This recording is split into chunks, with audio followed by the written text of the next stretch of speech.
एक इंसान जो दुनियादारी और बंधनों से आप निकल चुके हैं, तो अ, उस वैराग्य से आप अगर राजनीति में आते तो उसमें कॉन्फ्लिक्ट नहीं हुआ आप में? देखिए, यही अंतर है। धर्मयोगी नहीं, योगी योगी होता है।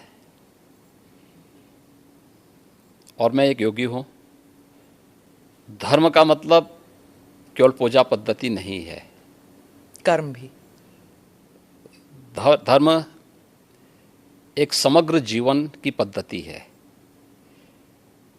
धर्म कर्तव्य के पथ की प्रेरणा देने वाला, उस पथ का की ओर अग्रसर करने वाला, आग्रही बनाने वाला एक मार्गदर्शक है। हम उसको केवल पूजा पद्धति तक सीमित नहीं कर सकते। एक योगी के रूप में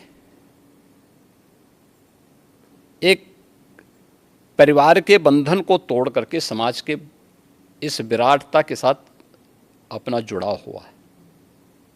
इसलिए उस विराटता के साथ जोड़ करके अपने आप को कार्य करना। दूसरा, एक योगी का मतलब ये नहीं कि वह केवल अपने स्वयं की मोक्ष प्राप्त करने के लिए या आध्यात्मिक लाभ के लिए वह अपने आप को सीमित कर ले। अगर समाज के सामने चैलेंज है, कोई चुनौती है, तो उस चुनौती से जूझने के लिए भी अपने आप को तैयार करें। याद रखना, साधना की जो सबसे पहली पद्धति आती है उसमें सेवा है। भक्ति के मार्ग का भी जो नवधा भक्ति की व्यवस्था की गई है भारत की संतों ऋषियों ने, उसमें पहला मार्ग सेवा है। कोई भी साधक सन्यासी या योगी बनता है तो उसके लिए सेवा के मार्ग का अनुसरण करके ही आगे की दीक्षा का मार्ग प्रशस्त हो पाता है।